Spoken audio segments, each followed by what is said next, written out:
Today we're going to talk about an isolation coat, and an isolation coat is a coat of something to protect the work that you've already done from the work that you're about to do. So I'm working on this set of journal pages, and this heart is done with water-soluble oil pastels. And if I lean my hand in it or I do wet media over the top of it, the color will lift. So I'm going to apply an isolation coat to lock this color down. And this is not a very graceful way of doing this, but it's the way that I do it. And that is, I'm using liquid matte medium and a foam sponge, and I'm using a very thin coat, and I'm just patting the matte medium onto this heart. And I'm just doing the heart right now because I know I'm going to come back after I work a little more and do another isolation coat before I put the final sealer on these pages. So right now all I'm doing is just focusing on the heart, and I'm locking down these very unstable pastels so that the color won't smear as I do more layers of work. So a little bit of the color lifts, and that's just the nature of the water-soluble oil pastels, particularly the pink. They're very, the color lifts very easily. So once this is dry, I can go ahead and work on top of it without worrying about disturbing the work that I've already done.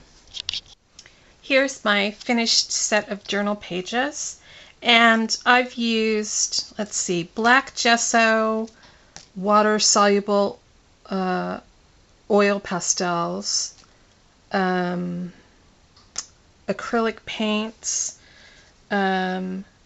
gel pens, and colored pencils. And this set of pages really needs to be sealed before I send it out. This is a circle journal, so I'm sending it out to other artists to work in.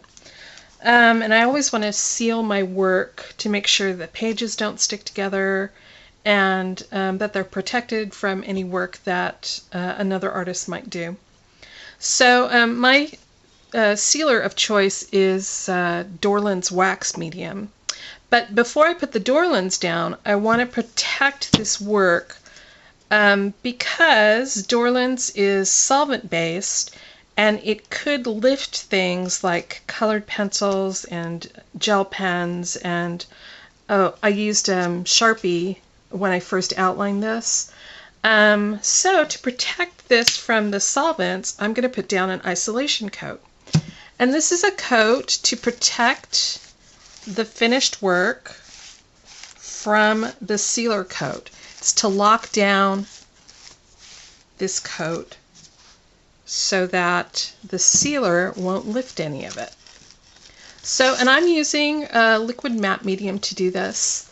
Different artists use different things to do this. Some people like to use gloss medium instead of matte medium. Some people like to thin the matte medium with water. I don't do that.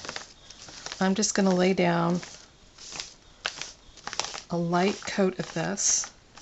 And again, I'm using a foam makeup sponge to get a really thin coat. And then I'll let this dry overnight, and it will be ready for the final sealer of Dorland's wax.